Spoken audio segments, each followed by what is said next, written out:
Hello बच्चों, आप सभी का वाई के मेडिकल क्लासेज में स्वागत है। मैं आपका वाई के सर आप सभी का वाई के मेडिकल क्लासेज में स्वागत करता हूं। आज आपके सामने लेकर आया हूं बहुत ही प्यारा टॉपिक, एनाटॉमी और फिजियोलॉजी का एक ऐसा टॉपिक, एक ऐसा इंटरेस्टिंग टॉपिक, एक ऐसा लवली टॉपिक जिसके बारे में आपको जानना भी जरूरी है।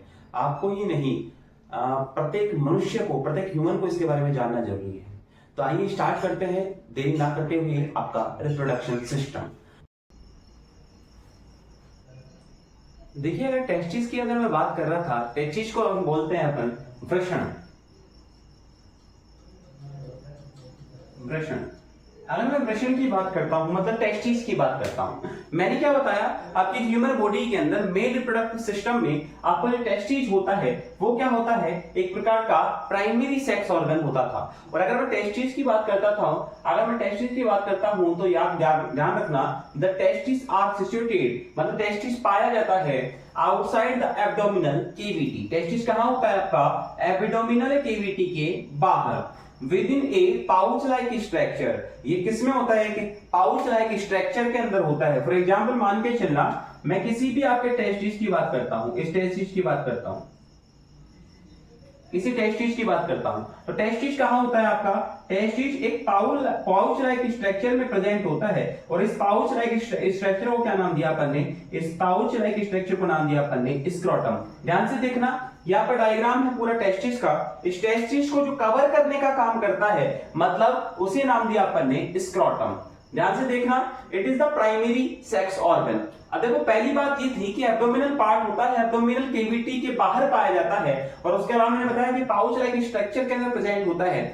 ऐसी क्या जरूरत पड़ी कि आपके टेस्टिस को, आपके वृषण को एक पाउच लाइक स्ट्रक्चर, मतलब वृषण कोष के अंदर प्रेजेंट होने की आवश्यकता पड़ी। सीधी सी बात, वो वैसे भी तो रह सकता था, मतलब उसको मन नहीं लग पाएगा आपके स्क्रोटम के बिना। तो सीधा फंडा ये था, अगर मैं आपके बातें करता हूं कि स्क्रोटम के अंदर प्रेजेंटेशन की जरूरत क्यों पड़ी, तो ध्यान से सुनना, आपके टेस्टिस का काम होता है स्पर्मेटोजेनाइसिस का, मतलब स्पर्म का प्रोडक्शन करने का, फॉर्मेशन करने का। और स्पर्म के फॉर्मेशन के लिए आपके बॉडी के अंदर इंटरनल जो एनवायरनमेंट है, उससे भी लगभग 2 से 2.5 डिग्री सेल्सियस, मतलब 2 to 2.5 degree Celsius come lower temperature चाहिए आपकी बॉडी से, किसके लिए, स्पर्म के प्रोडक्शन के लिए या फिर फॉर्मेशन के लिए। इसका मतलब मैंने बताया कि आपका स्पर्म, जब मान के चलिए आपका एब्डोमिनल केविटी के अंदर ही अगर मान के चलिए आपका टेस्टिस रह जाता है, उस कंडीशन में क्या होगा कि आपका एक्चुअल में स्पर्म का प्रोडक्शन नहीं हो सकता, क्योंकि उसके लिए प्रॉपर आपका टेम्परेचर नहीं है। इसका मतलब क्या हुआ कि एब्डोमिनल केविटी से बाहर आना किसका, टेस्टिस का जरूरी है, क्योंकि स्पर्म का प्रोडक्शन करना है और आगे जाकर नई जनरेशन का उत्पत्ति करनी है।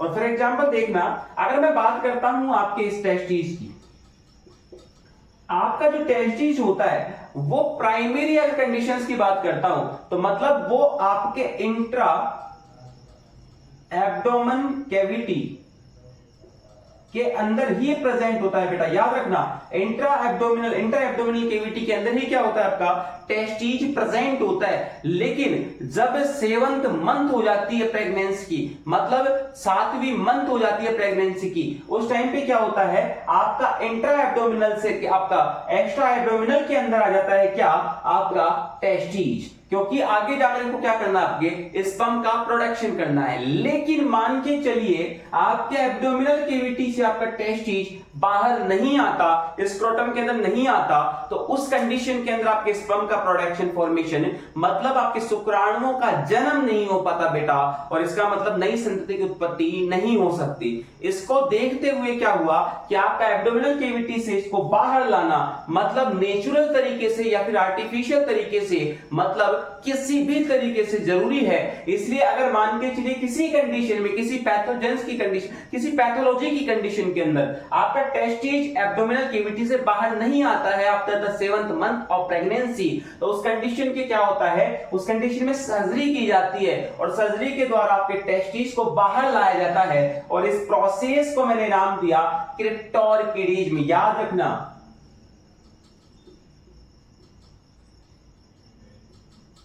क्रिप्टोरकिडीज में। क्रिप्टोरकिडीज किसे कहते हैं? किसी कंडीशन में अगर आपके टेस्टिज आपके एब्डोमिनल कैविटी से बाहर नहीं आ पाते हैं, स्क्रोटम में नहीं आ पाते हैं, तो उन्हें सर्जरी के द्वारा बाहर लाना, किसके द्वारा? आपके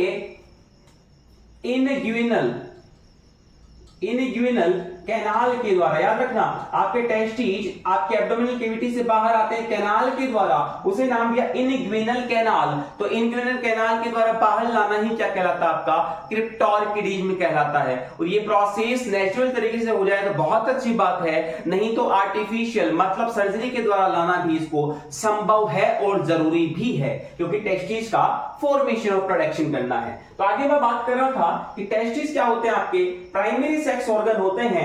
इनका फंक्शन की अगर मैं बात करता हूं बेटा, तो यहां पर मैंने बताया कि इसका फंक्शन क्या होता है? स्पर्मेटोजेनेसिस, मतलब स्पर्म का क्या होता है? यहां पर प्रोडक्शन होता है और फॉर्मेशन होता है। इसका मतलब इसका एक फंक्शन स्पर्मेटोजेनेसिस होता है। और अगर टेस्टिस के दूसरे फंक्शन की बात करता हूं बेटा, तो ये रिलीज करता है किसको? आपके सेक्स हार्मोन्स को। और सेक्स हार्मोन मेल में कौन सा होता है बेटा? टेस्टोस्टेरोन। टेस्टोस्टेरोन क्या होता है? आपका मेल सेक्स हार्मोन होता है बेटा, जो कि रेस्पॉन्सिबल है आपके मेल के अंदर कैरेक्टरिस्टिक्स के लिए। मैंने बताया था आपकी आवाज भारी हो जाती है, उसके लिए रेस्पॉन्सिबल है। आपकी बॉडी में अनेकों प्रकार के चेंजेस आते हैं, पैथोलॉजिकल चेंजेस आते हैं, फिजियोलॉजिकल चेंजेस आते हैं, उनके लिए रेस्पॉन्सिबल है बेटा। डैडी मूछ का आना, उसके लिए भी है रेस्पॉन्सिबल आपका टेस्टोस्टेरोन हार्मोन, जो कि आपके टेस्टिस के द्वारा क्या होता है बेटा? रिलीज होता है। मतलब टेस्टिस के द्वारा ही क्या होगा? ये रिलीज होगा। और आगे मैं बात कर रहा था टेस्टिस इसको क्या करती है? प्रोडक्शन करती है। टेस्टिस क्या करेगी? इसका बनाने का काम करती है बेटा। आगे मैं बात करता हूं टेस्टिस का जो शेप होता है बेटा, वो कैसा होता है? आपका ओवल शेप्ड होता है। और अगर मैं कलर की बात करता हूं बेटा, तो पिंक कलर का होता है, गुलाबी कलर का होता है बेटा। और लेंथ होती है लगभग 4 से 5 सेंटीमीटर, और वाइडनेस चौड़ाई जो होती है लगभग 2 से 3 सेंटीमीटर होती है बेटा। और अगर मैं इसके वेट की बात करता हूं, वजन की बात करता हूं, अब सोचना पड़ रहा है कि आपके टेस्टिस का भी कोई वजन होता होगा क्या? बेटा टेस्टिस का वजन होता है। अगर वजन की बात करता हूं, वेट की बात करता हूं, तो लगभग 15 to 19 ग्राम, 15 से 19 ग्राम का बड़ा हल्का आपका टेस्टिस होता है बेटा। बड़ा हल्का क्या होता है? आपका टेस्टिस, आपका प्रश्न होता है। देखो इस हल्की चीज में क्या होता है? आपका स्पर्म का प्रोडक्शन हो जाता है बेटा। मतलब बहुत ही 15 से 19 ग्राम के अंदर ही क्या हो रहा है? आपका नई संतति की उत्पन्न करवाने की रेस्पॉन्सिबिलिटी आ गई 15 से 19 ग्राम के अंदर। मतलब इसका वेट भी क्या होता है बेटा? 15 से 19 ग्राम, 15 to 19 ग्राम। आगे मैं बात कर रहा था आपकी टेस्टिस की, ध्यान से देखना बेटा। अगर मैं टेस्टिस की बात करता हूं, टेस्टिस की कवरिंग की बात करता हूं, हिस्टोलॉजी की बात करता हूं बेटा, हिस्टोलॉजी की बातें बाद में करूंगा, पहले मैं अगर कवरिंग की बात कर रहा था, तो सबसे पहले टेस्टिस की कवरिंग की बात करता हूं। तो यहां पर आपके सबसे आउटर जो लेयर बनाने का काम करती है, उसे अपन ने नाम दिया बेटा ट्यूनिका वेजाइनलिस। और अगर इसके अंदर की मिडल लेयर की बात करता हूं बेटा, तो उसे मैंने नाम दिया ट्यूनिका एल्ब्यूजिनिया। और इसके भी इनर पार्ट में, मतलब सबसे इनर पार्ट में जो पाई जाती है बेटा, उसे मैंने नाम दिया ट्यूनिका वेस्क्यूलोसा। याद रखना, ट्यूनिका वेस्क्यूलोसा। ट्यूनिका वेजाइनलिस सबसे आउटर लेयर होती है बेटा, उसके अंदर होती है ट्यूनिका एल्ब्यूजिनिया, और उसके अंदर होती है बेटा ट्यूनिका वेस्क्यूलोसा। याद रखना, इसी के अंदर क्या पाए जाते हैं बेटा? टेस्टिकुलर लोब्यूल्स पाए जाते हैं। याद रखो, ये देखो ये लोब्यूल्स दिख रहे हैं आपको, ये वाले लोब्यूल्स की बात कर रहा हूं, इन लोब्यूल्स की बात कर रहा हूं बेटा। ये लोब्यूल्स रहे जो मैंने आपको 4 से 5 लोब्यूल्स बताए बेटा, ये 4 लोब्यूल्स बताए हैं।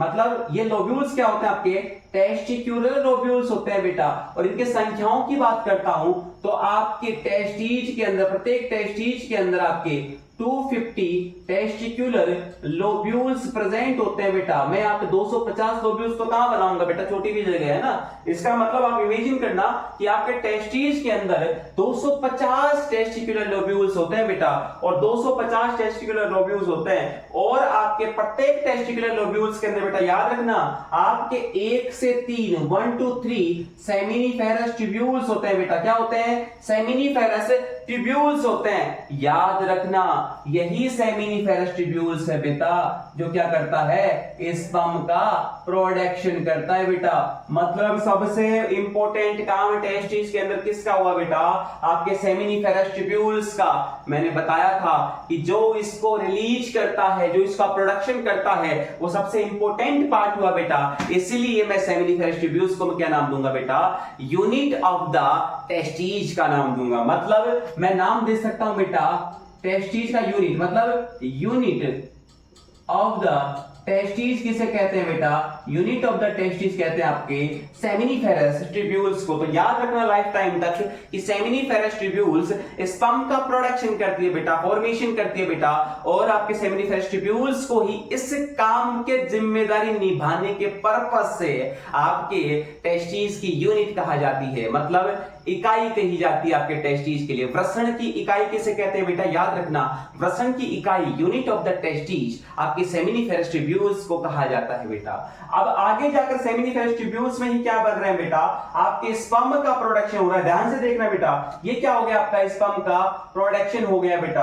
अब स्पर्म क्या करेंगे आगे जाकर, ये आपके रेटिटेस्टिस से होता हुआ, देखो ये रेटिटेस्टिस से होता हुआ आपके वासा डेफरेंसिया से होता हुआ बेटा।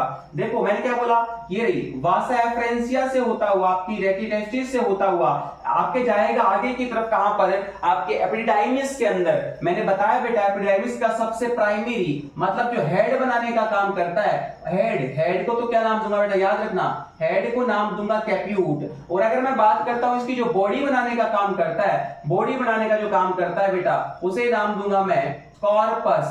और जो आपके एपिडिडाइमिस का टेल बनाने का काम करता है, मतलब सबसे नीचे वाला पार्ट बनाने का काम करता है बेटा, उसे मैंने स्पेसिफिक नाम दिया, उसे अपन नाम देंगे क्योड़ा। याद रखना सबसे पहला आपका एपिडिडाइमिस का पार्ट हो गया कैप्यूट, फिर कॉर्पस, फिर क्योड़ा, मतलब कैप्यूट, कॉर्पस, क्योड़ा, ये तीन पार्ट होते हैं बेटा आपके एपिडिडाइमिस के।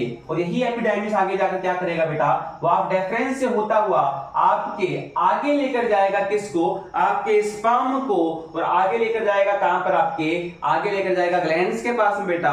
असेसरी डक्ट से होता हुआ कहां लेकर जा रहा है, आपके ग्लैंड्स के पास में, और ग्लैंड्स कुछ अपना सीक्रेशंस डालेंगी, और सीक्रेशंस डालने के बाद में क्या होगा बेटा, वहां पर लुब्रिकेशंस भी आएंगे, वहां पर एक्टिविटीज भी होंगी बेटा, उनमें मोटिलिटी की पावर भी आएगी, उनमें क्या हो जाएगी, उनमें एनर्जी भी आएगी बेटा, क्योंकि वहां पर फ्रुक्टोज भी पाई जाती है बेटा।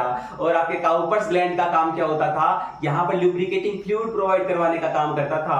जब फीमेल के वेजाइना के अंदर किसी भी मेल का पेनिस जाता है बेटा, मतलब इनसेमिनेशन की प्रोसेस होती है या फिर फर्टिलाइजेशन की प्रोसेस के दौरान, रिप्रोडक्शन की प्रोसेस के दौरान जो चिपचिपाहट लगता है बेटा, वो होता है आपका किसकी वजह से, वो होगा आपके काउपर्स ग्लैंड या फिर बल्बो यूरिथ्रल ग्लैंड के सीक्रेशन की वजह से, याद रखना। और जब सेमिनल वेसाइकल आपका सीक्रेशन आपके सीमन में डाल देगी बेटा, तो उसे ही अपन ने नाम दिया, स्पेशल नाम दिया। इस स्पर्म को क्या नाम दे दूंगा मैं, जब सेमिनल वेसाइकल का फ्लूइड डल जाएगा तो उसे स्पेशल नाम दूंगा बेटा, और उसे नाम दूंगा मैं सीमन। याद रखना सीमन के अंदर आता है क्या बेटा, आपका स्पर्म, मतलब स्पर्म आएगा कि सेमिनल वेसाइकल्स कुछ फ्लूइड डालेंगी, उसके बाद में आपका सीमन का नाम दूंगा, जो कि यूरिथ्रा से होता हुआ बेटा कहां निकलेगा, आपका पेनिस के पार्ट से होता हुआ बाहर निकल जाएगा, मतलब फीमेल की वेजाइना के अंदर चला जाएगा बेटा। और यही होता है आपका टेस्टिस का काम। मतलब टेस्टिस के काम की बातें कर रहा था, main function of the testis is spermatogenesis, sperm का प्रोडक्शन करना, और मेन साइट या फिर unit of the sperm production या फिर यूनिट ऑफ द टेस्टिस का नाम दूंगा मैं आपका सेमिनिफेरस ट्यूब्यूल्स, जिनकी संख्याएं आपके 250 के अप्रॉक्स टेस्टिकुलर लोब्यूल्स में 1 से 3 तक होती हैं बेटा, पर टेस्टिकुलर लोब्यूल्स की बात कर रहा हूं। बात कर रहा था मैंने बोला आपके सेमिनिफेरस ट्यूब्यूल्स के अंदर, मतलब आपके टेस्टिकुलर लोब्यूल्स के अंदर पाई जाने वाली सेमिनिफेरस ट्यूब्यूल्स के अंदर ही क्या बनता था, आपका स्पर्म का प्रोडक्शन होता था, फॉर्मेशन होता था। इसीलिए मैंने इसको क्या नाम दिया, unit of the testis. Unit of the testis का नाम किसको दिया मैंने, वृषण की इकाई का नाम किसको दिया, आपका सेमिनिफेरस ट्यूब्यूल्स को। मान के चलना मैं सेमिनिफेरस ट्यूब्यूल्स की बात कर रहा हूं, मतलब इस आपके ट्यूब्यूल्स की बात कर रहा हूं। यहां पर क्या बताया मैंने कि आपका स्पर्म भी कहां पाया जाता है, आपका सेमिनिफेरस ट्यूब्यूल्स के अंदर पाया जाता है। इसका मतलब क्या हुआ कि यहां पर आपके मान के चलिए मैं किसी आपके सेल की बात कर रहा हूं, मतलब आपके सेमिनिफेरस ट्यूब्यूल्स की बात कर रहा हूं। यहां पर 3 प्रकार की सेल पाई जाती है। नंबर 1 आपकी मदर सेल पाई जाती है यहां पर, जिसे जर्मिनल एपिथेलियम का भी नाम दिया। जर्मिनल एपिथीलियम का नाम दिया। देखो जर्मिनल एपिथीलियम ही आगे जाकर क्या बनाएगी, आपका जर्म सेल बनाने का काम करती है। जर्म सेल या फिर आपके, मैं सीधी सी बात करता हूं, आपके स्पर्म सेल बनाने का काम करती है। कौन करेगी? स्पर्म सेल बनाने का काम, रेस्पॉन्सिबिलिटी कौन निभाती है? आपकी मदर सेल, मतलब जर्मिनल एपिथीलियम। अगर मैं जर्मिनल एपिथीलियम की बात कर रहा था, मतलब एपिथीलियम आपके क्यूबोइडल एपिथेलियम की बनी होती है। अगर मैं बात कर रहा था कि जर्मिनल एपिथेलियम ही क्या करती है, आपका स्पर्म का प्रोडक्शन करने का काम करती है, स्पर्म सेल बनाने का काम करती है। और ये स्पर्म सेल, इस स्पर्म सेल का हेड जिसके अंदर धसा हुआ होता है, वहां पर एक सेल होती है, उसी से क्या नाम दिया अपन ने? Sertoli cell. याद रखना, सर्टोली सेल के अंदर क्या होता है, आपका स्पर्म का हेड क्या होता है? धसा हुआ होता है, एम्बेडेड होता है, जो कि क्या करता है? यही सर्टोली सेल होती है बच्चों, यही क्या होती है? सर्टोली सेल होती है, जो कि आपके स्पर्म को क्या करती है? नरिश करती है। क्या करती है? नरिशमेंट प्रोवाइड करती है। मतलब कि सीधी सी बात क्या कर सकता हूं, पोषण प्रोवाइड करती है, पोषण तत्व या फिर पोषक तत्व प्रोवाइड करती है। कौन करती है? आपकी सर्टोली सेल, जिसको मैंने क्या नाम दिया? नरिश सेल का नाम दिया, जिसके अंदर क्या पाया जाता है? आपका स्पर्म का हेड पाया। इसके अलावा अगर मैं बात कर रहा था आपके सर्टोली सेल के अलावा, यहां पर एक और प्रकार की सेल होती है, जिसे क्या नाम दिया? जिसे नाम दिया लीडिंग सेल। लीडिंग सेल की बात करता हूं, लीडिंग सेल की बात करता हूं। लीडिंग सेल का काम क्या होता है? आपको मैंने बताया कि टेस्टिस के अंदर ही आपका सेल, या फिर बात कर सकता हूं टेस्टिस के अंदर ही आपका एक प्रकार के हार्मोन, सेक्स हार्मोन क्या होता था? रिलीज होता था, प्रोडक्शन होता था। उसे क्या नाम दिया अपन ने? टेस्टोस्टेरोन। टेस्टोस्टेरोन को बनाने का जो काम करता है वो कौन करेगा? आपकी लीडिंग सेल करती है, जो कहां पाई जाती है? आपके जो पाई जाएगी आपकी सेमिनिफेरस ट्यूब्यूल्स के अंदर, मतलब आपके टेस्टिस के अंदर। तो ये सारा काम होता है आपके टेस्टिस का। तो याद रखना, अगर मैं टेस्टिस की बात करता हूं, टेस्टिस का काम होता है, टेस्टिस का मेन वर्क क्या होता है, फंक्शन क्या होता है आपका? स्पर्मेटोजेनेसिस, मतलब स्पर्मेटोजेनेसिस। या फिर दूसरा वर्ग इसकी बात करता हूं, तो दूसरा वर्ग क्या होता था बेटा? याद रखना कि आपके यहां पर जो भी सेक्स हार्मोन्स होते हैं, कौन से हार्मोन्स होते हैं? सेक्स हार्मोन्स होते हैं, उनका क्या करती है? ये प्रोडक्शन करने का काम करती है। और सेक्स हार्मोन को ही मैंने क्या नाम दिया बेटा? टेस्टोस्टेरोन नाम दिया। और टेस्टोस्टेरोन का फंक्शन क्या होता है बेटा? टेस्टोस्टेरोन का फंक्शन होता है आपकी बॉडी में जितने भी चेंजेस आएंगे ह्यूमन बॉडी के मेल के अंदर, नर के अंदर, उसमें क्या नाम दिया अपन ने? टेस्टोस्टेरोन। जैसे दाढ़ी मूंछ का आना, आपकी आवाज का भारी होना, तो ये था आपका टेस्टिस। मिलते हैं बहुत जल्द नए प्यारे सुंदर वीडियो के साथ। उसके अंदर अपन पढ़ेंगे टेस्टिस के अलावा आपके असेसरी डक्ट्स के बारे में। तब तक के लिए विदा चाहता हूं, तब तक के लिए राधे राधे, जय श्री श्याम।